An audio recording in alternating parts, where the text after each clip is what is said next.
The best funny stories Jerome K. Jerome.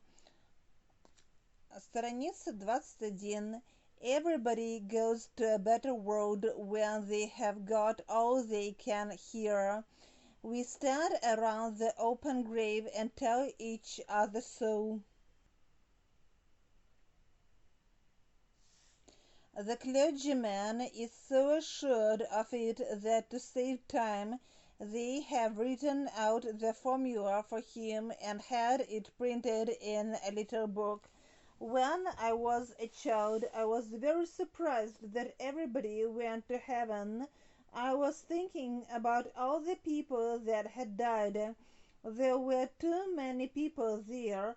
Almost I felt sorry for the devil, forgotten and abandoned.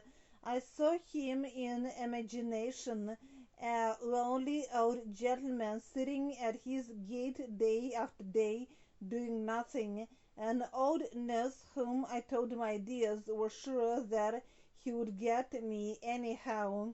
Maybe I was an evil-hearted boy, but the thought of how he will welcome me, the only human being that he had seen for years, made me almost happy. At every public meeting the chief speaker is always a good fellow. The man from Mars reading our newspapers will be convinced that every member of Parliament was a joyful, kindly, high-hearted, generous-souled saint.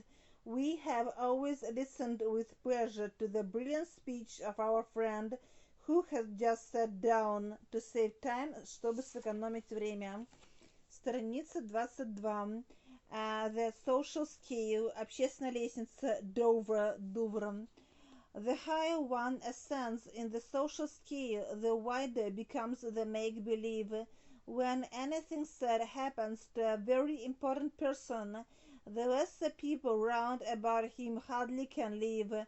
So one wonders sometimes how it is the world continues to exist.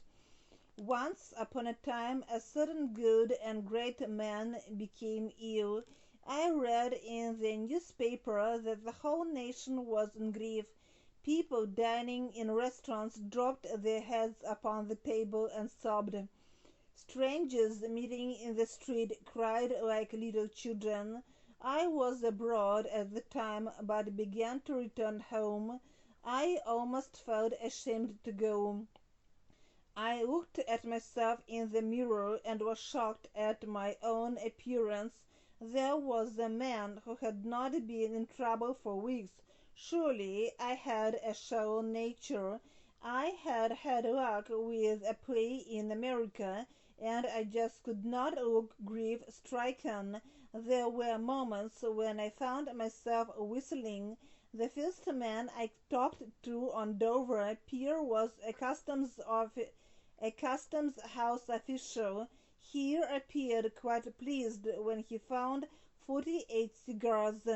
He demanded the tax and chuckled when he got it.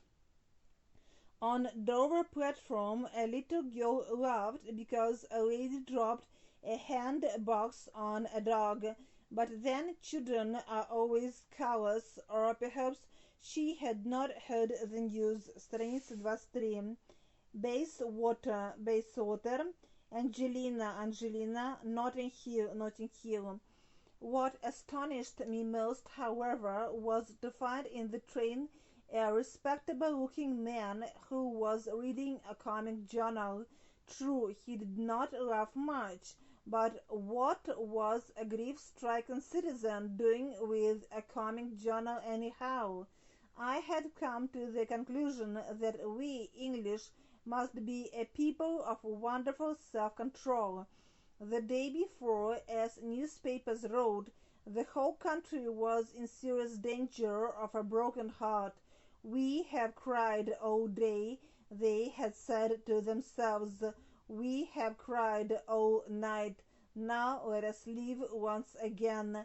Some of them, I noticed it in the hotel dining room that evening, were returning to their food again. We make believe about quite serious things.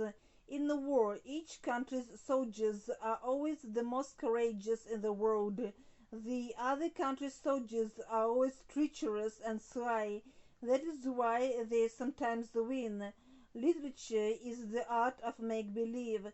Now all of you sit around and throw your pennies in the cap, says the author, and I will pretend that there lives in Bayswater a young lady named Angelina, who is the most beautiful young lady that ever existed. And in Notting Hill we will pretend there lives a young man named Edwin who is in love with Angelina. Edwin is making it all up, измышляет все это, Mrs. Johnson. And then, if there are some pennies in the cap, the author pretends that Angelina thought this and said that, and that Edwin did all sorts of wonderful things. We know he's making it all up. We know he's making up just to please us, but we know well enough that if we stop to throw the pennies into the cap, the author can do another things. The manager bangs his drum. Come here, he cries. We are going to pretend that Mrs. Johnson is a princess, and old man Johnson is going to pretend to be a pirate. Come here to be in time. So Mrs. Johnson, pretending to be a princess, comes out of a paper house that we agree to pretend is a castle, and old man Johnson, pretending to be a pirate, is swimming in the thing we agree to pretend is the ocean. Mrs. Johnson pretends to be in love with him, but we know she's not, and Johnson pretends to be a very terrible person, and Mrs. Johnson pretends till 11 o'clock to believe it, and we pay money to sit for 2 hours and listen to them. But as I explained at the beginning, my friend is a mad person.